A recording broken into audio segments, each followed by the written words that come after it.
వచ్చేటువంటి సోమవారాలు రేపటితో పరిపూర్ణమైపోతాయి అన్నమాట. కార్తీక మాసం అయితే ఉంటుంది కానీ కార్తీక సోమవారాలు అయితే రేపటితోనే ఆఖరి సోమవారం. మళ్ళీ రేపటి లాంటి పర్వదినం రావాలంటే మనము 365 రోజుల పాటు ఎదురు చూస్తూ ఉండాలి. అంటే ఒక పర్వదినం రావాలంటే మరి సంవత్సరంలో పడుతుంది అన్నమాట. కాబట్టి మనం దీపం ఉండంగానే ఇల్లు చక్కబెట్టుకోవాలి. ఆ దీపం కొండెక్కిన తర్వాత సర్దుకోవాలంటే చీకట్లో ఎక్కడ ఏ వస్తువు సర్దుకోవాలో మనకి అర్థం కాదు. కాబట్టి వెలుతురు ఉండగానే చక్కగా ఇక్కడ వస్తువులు పెట్టుకోవడము మన పనులన్నీ కూడా నిర్వహించుకోవాలి. అలానే పర్వదినం వచ్చినప్పుడే తగిన పర్వదినంలో ఏ పనులు చెప్పబడ్డాయో ఆ పనులన్నీ కూడా నిర్వహించి మనము దైవానుగ్రహాన్ని శివానుగ్రహాన్ని మనము పూర్తిగా పొందాలి. కాబట్టి అటువంటి అవకాశం ఉన్నది మనకి సోమవారాల్లో. కార్తీక మాసంలో కాదు, కార్తీక మాసం ఇంకా ఉంటుంది ఆ రోజు.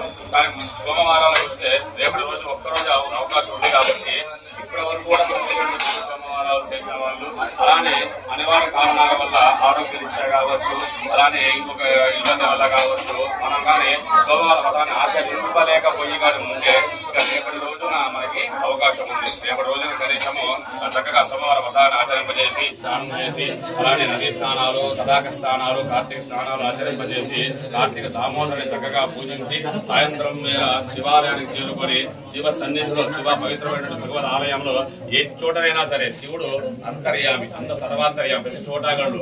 మన తనిఖీల వర్ణి రచయిత రాసినట్లుగా నీలోన శివుడు గలడు, నాలోన శివుడు గలడు. శివుడు అందరిలోనా కూడా గలడు అన్నమాట. మనం చూసేటువంటి దిక్కులోనే ఉంటుంది. ఒకనాడు మహా కైలాస పర్వతంలో చక్కని ఒక ఉత్సవం జరుగుతూ ఉండగా అక్కడికి అనేక మంది భక్తులందరినీ కూడా ఆహ్వానించడం జరిగింది అనమాట. ఆ భక్తులు శివుడు తాండవం చేసి చూద్దామని చెప్పేసి ఒక మంచి వృద్ధ భక్తురాలు మొత్తానికి కర్ర పట్టుకొని అటు నడుచుకుంటూ కైలాసానికి అయితే జరుగుతుంది. ఆమెకి మోకాలు నొప్పులు, అందువల్ల మోకాలు మడిచి కూర్చోలేక చాపుకొని కైలాసంలో కూర్చొని శివుడు తాండవం చేస్తుంది అనమాట. ఎలా కూర్చుందంటే శివుడు సింహాసనం కూర్చొని ఉంటాడు కదా, ఆయన రతన ఖచ్చితమైనటువంటి ఒక సింహాసనం కూర్చొని ఉంటాడు శివుడు ఎప్పుడు కూడా. ఆ పక్కన పార్వదేవి కూర్చొని ఉంటుంది. వాళ్ళంతా సింహాసనం కూర్చొని ఉండగా ఆయనకు ఎదురుగా ఇక్కడ కూర్చొని ఆ వృద్ధురాలు కాళ్ళు చాపుకొని స్వామి ఎదురుగా కూర్చొని ఆయన తీక్షణంగా చూస్తూ కార్యక్రమాలు చూస్తుంది అన్నమాట. కానీ పార్వతీదేవికి ఆ యొక్క సన్నివేశం నచ్చలేదన్నమాట. ఎందువల్ల తనను అవమానించిన ఏ స్త్రీ భరిస్తుంది కానీ తన భర్తను ఒక మాటన్నా తన భర్తని తక్కువ చేసి మాట్లాడినా కూడా ముఖ్యంగా భారత స్త్రీ ఎవరు కూడా సహకరించారన్నమాట. తనని ఏమన్నా కూడా సరేలే పోనీలే, మా అన్నయ్య కదా, మా నాన్నయ్య కదా, మా అమ్మాయి కదా, మా పక్కింద ఎదురుంటే కదా సర్దుకొని పోతుంది. కానీ తన భర్తనంటే తల్లిని కూడా క్షమించదు, తండ్రిని కూడా క్షమించదు. అందువల్ల గొప్ప స్త్రీ ఎవరైనా ఉన్నారంటే ప్రపంచంలో అది ఒక భారత స్త్రీ మఠానికి. అటువంటి స్త్రీకి సుస్వరూపమైనటువంటి తల్లి ఎవరంటే పార్వతీదేవి. ఆమె కూడా మనకే నచ్చినప్పుడు ఆమె నచ్చుతుంది. తన భర్త అవమానిస్తే ఇక్కడ అవమానం ఏం జరిగింది, తన భర్త సింహాసనం కూర్చొని ఉండగా ఈ వృద్ధురాలు కాలు జాపి ఆమె ఎదురుగా కాళ్ళు పెట్టి కూర్చొని ఉందన్నమాట. అది ఆమెకు నచ్చల. ఎవరికి? పార్వతీదేవికి నచ్చల. నచ్చకపోయేసరికి వెంటనే భృంగిని పిలిచింది. భృంగిని పిలిచి ఓ భృంగేశ్వర నువ్వు వెళ్ళి ఆ వృద్ధురాలని చెప్పాయా శివుడికి ఎదురుగా కాలు జాపుకొని కూర్చొని ఉంది, పక్కకి పెట్టుకొని శివుడు పక్కకి పెట్టుకోమని చెప్పని చెప్పింది. సరే ఆయన వెళ్ళి చెప్పాడు, అమ్మా నువ్వు శివుడికి ఎదురుగా కాలు జాపి కూర్చున్నావంట, మరి పక్కకి జరిగి కూర్చో తల్లి అని చెప్పాడు. సరేనాయన నా కాలు నేను ముడుచుకోలేకపోతున్నాను, నువ్వే ఆ కాళ్ళని జరుపు. ఎక్కడ జరుపుతావు? శివుడు ఎక్కడ లేడో అక్కడికి జరుపు అని చెప్పింది. సరే ఆయన ఏం చేశాడు, కాలు శివుడు ఇక్కడ ఉన్నాడు కదా చెప్పి కాలు ఇటు అయిపోయాడు. శివుడు సింహాసనం కాలు ఇటు వచ్చేసింది. కైలాస సింహాసనం కదిలించిన ఆ భక్తి ఆమె నమ్మింది. ఏమని నమ్మింది? శివుడు అంతటా కలడు.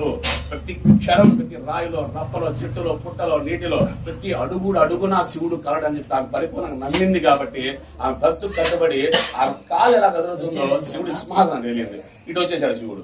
మరి కాలు ఇటు పెట్టాడు నందీశ్వరుడు. ఆ కాలు జరిపాడు, పక్కన జరిపాడు. జరిగితే మరి సింహాన్ని ఇటు కదిలింది.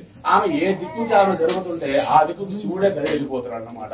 అంటే భక్తికి భగవంతుడు ఎప్పుడు కూడా కట్టుబడి ఉంటాడు అన్నమాట. అటువంటి మహా సమస్త ప్రపంచాన్ని కూడా శాసించేటువంటి శక్తి ఉన్నటువంటి శివుడు ఆమె భక్తికి లొంగిపోయి ఆమె ఎలా తిరుగుతుంటే అలా తిరగడం మొదలు పెట్టాడు. కొద్దిసేపటికి పార్వతి గమనించిన విషయాన్ని తన తప్పు తెలుసుకున్నాను అన్నమాట. ఓహో, భక్తికి పరమేశ్వరుడు ఎప్పుడు కూడా లోనవుతాడు. శివుడు అంతరా కలడన్న విషయాన్ని ఆమె గుర్తించలేకపోయింది. ఆ శివుడు కేవలం సింహాసనంలో కూర్చొని ఉంటాడని చెప్పి నేను ఇప్పటి వరకు కూడా అనుకున్నాను. కానీ ఆమె నాకంటే ముందుగా మెచ్యూర్గా శివుడు అంతటా కలడు, ప్రతి దాంట్లో శివుడు ఉన్నాడు, ఇక ఎక్కడ కాలు పెట్టుకోవాలి ఇప్పుడు నేను అని చెప్పి అడిగాడు. శివుడు అంతా ఉన్నాడు కదా, మరి అలాంటప్పుడు ఎటు పక్క పెట్టినా కూడా శివుడు పక్క పెట్టినట్టే ఉంటుంది. అందుకని నేను నాకు తోచిన దిక్కుగా, నాకు అనుకూలమైన దిక్కుగా పెట్టగలిగానని చెప్పింది. ఎవడైతే శివుడు అంతా కలడు అని చెప్పేటువంటి భక్తి పరిపూర్ణంగా పొందుతాడో, శివతత్వం తెలుసుకుంటాడో వాడు ఎక్కడ దీపం పెడతాడు? శివాలయంలో ఎక్కడైనా పెట్టాడు. అట్లా కాదు, శివుడు గర్భగుడిలోనే ఉన్నాడు, శివుడు అక్కడే ఉన్నాడు, అక్కడ పెడితే శివుడు చూస్తాడు, మరి ఎక్కడ పెట్టినా కూడా నా దీపానికి విలువ లేదని ఎవరైతే భక్తి స్వామి తత్వం తెలుసుకోకుండా మెసులుతారో వారికి శివానుగ్రహము పరిపూర్ణంగా లేనట్టు. ఆయన తత్వాన్ని వాళ్ళు తెలుసుకోవాలి. ఇంకా ఏదో భక్తిలో వస్తున్నారే గానీ ఆయన తత్వాన్ని అయితే శివుని పట్టుకోవాలి వాళ్ళు. ఇంకా శివుని పట్టుకున్న వాళ్ళు ఏంటంటే శివుడు ఎంత ఉన్నాడు, బావి దగ్గర ఉన్నాడు, ఆ చెట్టు కింద ఉన్నాడు, ఆ మండపం వెనకాల ఉన్నాడు, గోడ దగ్గర ఉన్నాడు, గుడ్డు మీద ఉన్నాడు, చెట్టు కింద ఎక్కడైనా అంతా ఉన్నాడు ఆయన. ఎక్కడ పెట్టినా చూస్తున్నాడు ఆయన అని భావన చేస్తారు వాళ్ళు, ఎక్కడైనా పెడతారు. అంతేకాదు ఎదురుగా శివుడికి ముఖ్యంగా ప్రసారం పెట్టేది, వినాయకుడు తొండం మీద పెట్టేది, సుబ్రహ్మణ్య స్వామి కాలు మీద పెట్టేది, అంటే ఇక్కడ పెడితే దురిస్తామని పెట్టేది, ఇక్కడ పెడితే శివుడు చూస్తాడు. అమ్మ పక్కన ఎదురుగా పెట్టాల్సిందే. మరి శివుడు చూడగా స్వామి అక్కడ పెడితే కనబడదు కదా అంటారు. ఎందుకు కనబడదు? శివుడు అంతా ఉన్నాడు నమ్మిన దాని అయితే అంతా ఉన్నాడు కదా, అక్కడే పెడితే చూస్తాడు కదా ఆయన. కానీ అలా శివుడు అక్కలేదు, ఇక్కడే ఉన్నాడు శివుడు, నీకు ఎక్కడ లేడు అని నువ్వు భావన చేసినట్లయితేనే నువ్వు పట్టుకున్నాగా ఒక ప్లేస్ తెచ్చుకోగలవు. అలా కాకుండా సర్వంగా భావిస్తావో అప్పుడు ఎక్కడైనా కూడా నువ్వు పెట్టగలుగుతావు అన్నమాట. అది ముఖ్యంగా మీరు తెలుసుకోవాలి. తెలుసుకొని శివాలయం ఎచ్చోటైనా సరే ఎక్కడ దీపం పెట్టినా కూడా అది కార్తీక దీపం అవుతుంది. అది శివానుగ్రహానికి పాత్రలు అవుతుంది అన్నమాట. ప్రతి దగ్గర శివుడు చూస్తుంటాడు. మీరు ఇంతమంది కూర్చొని పూజలు చేస్తుంటే ప్రతి ఒక్కరి దగ్గర శివుడు రాగలుగుతాం. ఆ శక్తి ఉందన్నమాట. 800 కళలు ఉంటాయి ఆయన దగ్గర. ఎంతమంది భక్తులు ప్రతి ఒక్కరు భక్తిదారుల పక్కన కూడా మనకి కంటికి కనిపించిన రూపంలో పక్కన త్రిశూలం పెట్టుకొని చక్కగా వాచాబట్టలు వేసుకొని పక్కన కూర్చొని నువ్వు చేసేటువంటి దీపము, నువ్వు దాంట్లో పోసేటువంటి నూనె, వేసేటువంటి ఒత్తి, వెలిగించేటువంటి విధానము, అలానే అక్కడ చేసేటువంటి ప్రార్థన, చుట్టూ పెట్టే పూలు, ఇక్కడ మనం ఎక్కడో ఆ మూలెక్కడో చూసుకుంటున్నాము. కాబట్టి దీనికి ఇంత దాని ఇంగ్లీష్ లో డెకరేషన్ అలంకారం అవసరమై దీపానికి అది ఎక్కడో మూల చేసుకుంటానని చెప్పేసి అనుకోకూడదు. నువ్వు ఎక్కడ చేసినా కూడా శివుడు దాన్ని గమనిస్తుంటాడు. పక్కనే కూర్చొని ఉంటాడు ఆయన, మన కంటికి కనబడ్డాడు ఆయన. నువ్వు ఆ మూల చేసుకుని ఏ మూల చేసుకున్నా, లేదా అడవికి వెళ్ళి ఉసిరి చెట్టు, ఏదో అడవిలో వెళ్ళి ఉసిరి చెట్టు దగ్గర కూర్చొని పెట్టుకుంటున్నా కూడా అక్కడ కూడా నీ పక్కన శిశువును పెట్టుకుని కూర్చొని నువ్వు చేసేటువంటి పూజ విధానాన్ని గమనిస్తూ ఉంటాడు. కానీ ఆయన చూసేటువంటి అంత అధికారము, అర్హత మన నేత్ర చక్షులకు ఉండదన్నమాట. నువ్వు కళ్ళు మూసుకొని మనస్సుని ఎప్పుడైతే ఓపెన్ చేస్తావో అప్పుడు ఆయన పక్కన కూర్చోడుగా నువ్వు భావన చేసుకోగలుగుతావు. అటువంటి శివుడు అంతా కూడా ఉన్నాడు కాబట్టి ఏ చోట వెలిగించుకొని ఆయన చూస్తున్నాడు, భావన చేసుకుని దండం పెట్టుకున్నట్లయితే పరిపూర్ణమైనటువంటి కార్తీక దీప వ్రతాన్ని మనము చేసుకున్నట్లము అవుతాం అన్నమాట. అట్లా రేపు రోజున ఏ చోటైనా సరే శివాలయంలో చక్కగా దీపారాధన చేసుకోండి. ఉపవాసం ఉపవాసం ఉండండి. ఉపవాసం ఎందుకుంటాం? దీనికి ఉపవాసానికి ఉన్న కారణం ఏంటంటే 3 విధమైన ఉపయోగాలు ఉపవాసం ఉంటాం వల్ల. ఒకటి, లోకైక నాయకుడైనటువంటి ఈశ్వరుడు మనకు అన్నాన్ని ఇచ్చేటువంటి వాడు అన్న స్వామి. అది మనకి ఈ రోజు మనం తినగలుగుతున్నామంటే, తినేది అరిగించుకోగలుగుతున్నామంటే దానికి పరమేశ్వరుడు యొక్క దివ్య అనుగ్రహం ఉండాలి. ఎంతో మంది అనేక వ్యాధులతో తిన్న అన్నం జీర్ణించుకోలేక అసలు అన్నమే లేకుండా అలవాటు మన కంటికి కనబడుతూనే ఉండదు. ఆ దృష్టి మనకి లేదు. చక్కగా వేలకు అంత అన్నం పట్టడం తినగలుగుతున్నాము, దీని అన్నాన్ని అరిగించుకోగలుగుతున్నాము. అటువంటి అన్నాన్ని ప్రసాదించినటువంటి ఆ అన్న పూజేశ్వరుడే రాత్రి సోమవారం ఉపవాసం ఉంటాడు. ఉపవాసం అంటే ఆ రోజు అందరూ ఆయనకి ఏమి కూడా ఆహారం నైవేద్యం పెట్టదు. ఏదో భక్తులు ఇచ్చినటువంటి పండ్లు, ఫలాలు, కొబ్బరికాయల వంటికే నివేదన చేస్తూ అన్న ప్రసాదం కూడా పెట్టకుండా సాయంకాలం అభిషేకమైన నైవేద్యం పెడతారు. కాబట్టి అటువంటి లోకైక రాజు ఉపవాసం ఉన్నప్పుడు తీసుకెళ్తే ఇంటి యజమాని, మీ ఇంట్లో యజమాని ఉంటాడు, ఆయన ఆకలితో పడుకుంటే మనం కంచం నిండా పెట్టుకుని తింటాము ఎంత భావ్యం అయితే కాదో, అటువంటి యజమాని అలా ఉన్నప్పుడు మనం తినడం భావ్యం కాదు. కాబట్టి అందుకోసం ఉపవాసం ఉండాలి. అది ఒకటవది అయితే. రెండవది ఏంటంటే అలా ఉపవాసం ఉండటం వల్ల అన్నంకి విలువ తెలుస్తుంది, రైతు యొక్క కష్టం తెలుస్తుంది. ఒక రైతు ఎంత కష్టపడితే 3 నెలల పాటు రాత్రి పగలు ఎండకి వానకి తడిచి ఎంత కష్టపడితే ఒక బియ్యపు గింజ వస్తుంది. ఆ బియ్యపు గింజని ఆయన ఎంత సంరక్షించి బస్తాలు కట్టి తీసుకొచ్చి మనకి కూడా మనకి ఇంటికి తెలుస్తున్నాడు. దాన్ని మనం తిరగతున్నామంటే ఆ యొక్క బియ్యం యొక్క విలువ తెలుస్తుంది, అన్నం విలువ తెలుస్తుంది. ఇప్పుడు మనం ఏదైనా పెళ్లిలో పోతే పెట్టించుకుంటాం, అంతా ఆతరంగా పెట్టించుకున్నాం, తినేదిలే పెట్టేది లేదు, అవంతా టచ్ చేసేది బరువంతా వెళ్ళి పడేస్తున్నాం. అలా పడేయటం వల్ల ఆ 10 మెతుకులు పడేసినా కూడా ఆ 10 మెతుకులు అంటించడానికి ఆ రైతు ఎంత కష్టపడ్డాడో ఆయన కష్టాన్నంతా మనం వృధా చేసిన వాళ్ళు అవుతాం అన్నమాట. ఆ దోషం మనకి వస్తుంది. కాబట్టి అన్నం పరబ్రహ్మ స్వరూపము. అన్నాన్ని ఒక్క మెతుకు కూడా వేస్ట్ చేయకూడదు. ఎంత తినగలుగుతావో అంతే పెట్టుకోవాలి. పెట్టుకుంది ఎలాగోలా సలా తినేయాలి. ఒకవేళ తినలేకపోతే దాన్ని తీసుకెళ్ళి నాకు కుక్కకు నాకు సద్వినియోగం చేస్తుంది. కానీ ఒక డస్ట్బిన్ లోనో మురికి కాలంలోనో ఆ అన్నాన్ని వృధా చేయకూడదు, పట్టడం కూడా చేయకూడదు. ఇది మనం తెలుసుకోవాలి. మన పిల్లలకి కూడా చిన్నప్పటి నుంచే చెప్పి వాళ్ళని అలా పెంచాలి. అన్నము చాలా పరబ్రహ్మ స్వరూపము.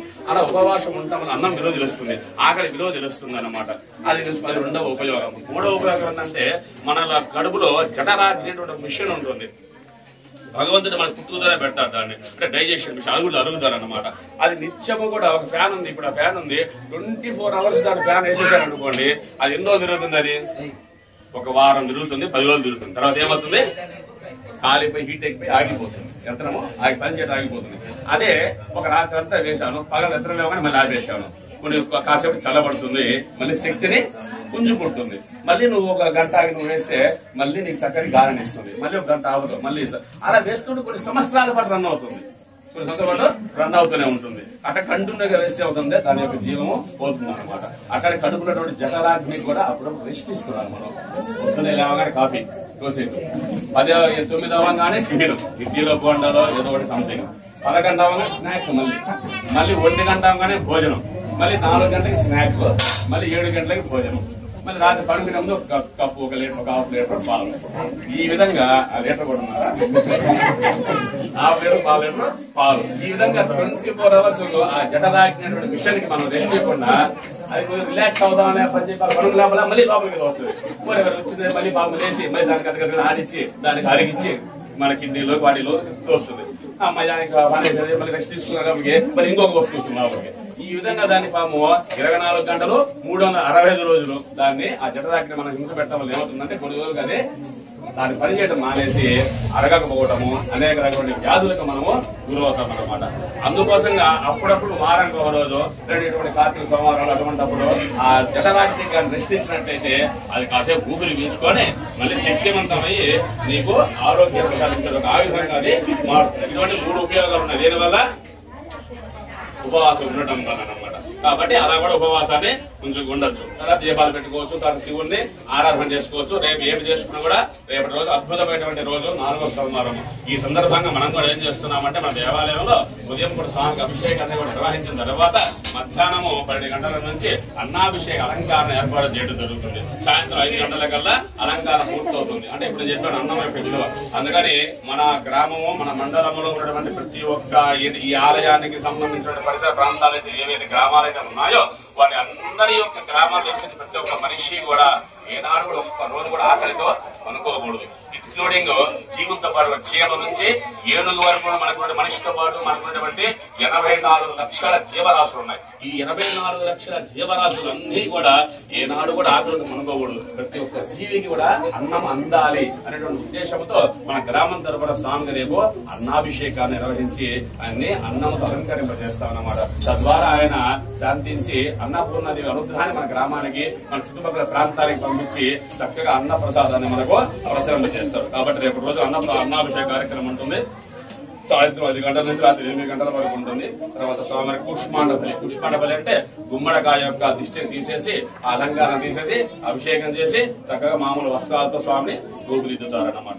ఈ కార్యక్రమాలు ఉంటాయి, చక్కగా పాల్గొనండి. మంగళవారం నాడు సాయిబాబా దేవస్థానంలో ఏకాదశి సందర్భంగా సత్యనారాయణ వ్రతాలు ఉన్నాయి. అవి అక్కడ బుక్ వచ్చినారా రాసుకుంటుంటారు. జెమ్స్కోల్ మునేంద్ర రెడ్డి దగ్గర గారు సాయిబాబా గుడికి వెళ్తే అక్కడైనా కూర్చొని స్వామి ఉంటాడు. ఈ పేర్లు అవి ఇచ్చండి. 316 రూపాయలు కడితే సరిపోతుంది. మీరేం తెచ్చుకోవాల్సిన అవసరం లేదు. ఏదో పంచపాత్ర, ఉద్ధరణ, అంత ఒక బాటిల్ వాటర్, నీళ్లు ఇటువంటి చిన్న చిన్న వస్తువులు అవసరం ఉంటాయి. అవి వర్షానికి కాగితం ఇస్తారు, అవి తెచ్చుకోండి. మిగతా చేస్తారు. అక్కడికి అదే కార్యక్రమము.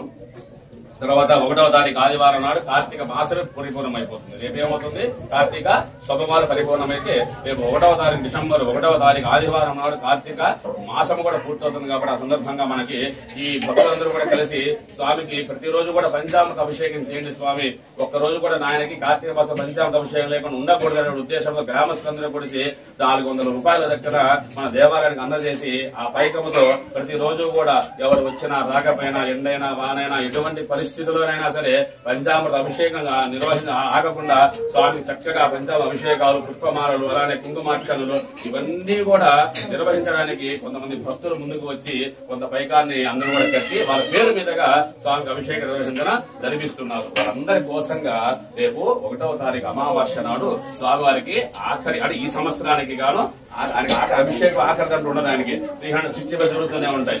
ఎంత రోజు ఈ రోజు చేసినా కూడా, రేపు అమావాస్య చేసినా కూడా పక్కన పాటి మళ్ళీ తెల్లట మళ్ళీ అభిషేకం, మళ్ళీ ఆయనకి ఆ పక్క రోజు మళ్ళీ అభిషేకం. మహాశివరాత్రి రోజు అద్భుతంగా ఎంతో మంది భక్తులు ఆయన అభిషేకం చేస్తారు. కానీ ఒకసారి ఇంత చేశాక పక్క రోజు నెక్స్ట్ అంటే లేదు, ఒప్పుకోడు ఆయన. మళ్ళీ పక్క రోజు అభిషేకం చేయాల్సి ఉంది. ఆయనకి ఆఖరి అభిషేకం అంటూ ఉండదు. సృష్టిలో సూర్యచంద్రుడు ఉన్నంత కాలం మనకి అభిషేకం జరుగుతూనే ఉండాలి. కాకపోతే చెప్పి కార్తీక మాసాన్ని నిత్యాభిషేకాలకి కాను ఆ అమావాస్య కూడా ఆఖరి అభిషేకం నిర్వహిస్తారు. ఈ భక్తులందరూ కూడా వాళ్ళే కాదు, మిగతా వాళ్ళందరూ కూడా చక్కగా రావచ్చు. ఇన్ని రోజులు మనం చేసుకోలేకపోయాము, ఆ రోజున చేసుకుందామని చెప్పేసి ఇంటి దగ్గర నుంచి మీ పంచామృతం స్వహస్తాలు స్వయంగా కలుపుకొని తీసుకొని వస్తే అవి మీ సమక్షంలోని మీ కనుల ముందరని స్వామికి అభిషేకం చేస్తారు. అలానే అందరూ కూడా తీర్థ ప్రసాదాల వినియోగ కార్యక్రమం కూడా ఉంటుంది. 1వ తారీఖు ఆదివారం తల్లి చాలా ముఖ్యమైన అమావాస్య ఆదివారం వస్తే దాని శక్తి పెరుగుతుందన్నమాట, విపరీతమైన శక్తి వస్తుంది. ఆ రోజు శివ దర్శనం చేసుకోవడం అంటే మన జాతకంలో నుండి సమస్త నవగ్రహములన్నీ కూడా తొలగిపోతాయి. శివానుగ్రహ శివుడు ఆ నవగ్రహాన్ని కూడా ఒక రుద్రాక్ష మనం ఎలా వేసుకుంటాం, మెల్ల వేసుకుంటామో అటు నవగ్రహాన్ని మళ్ళా వేసుకుంటాడు. ఇప్పుడు కూడా ఆయన అనుగ్రహం ఎవరికి పొందుతారో వాళ్ళకి నవగ్రహ దోషాలు ఎట్టి పరిస్థితులు కూడా వాళ్ళని బాధించవు. అందులో అమావాస్య నాడు వస్తే ఆ శక్తి మరింత ఎక్కువ అవుతుంది. కాబట్టి మన అదృష్టం పోతే అమావాస్య ఆదివారము రేపు రోజు రావడం జరిగింది. కాబట్టి అందరూ ఆనాడు కూడా వచ్చి స్వామి దర్శించుకోండి. శుభం భూయాత్ మంగళం.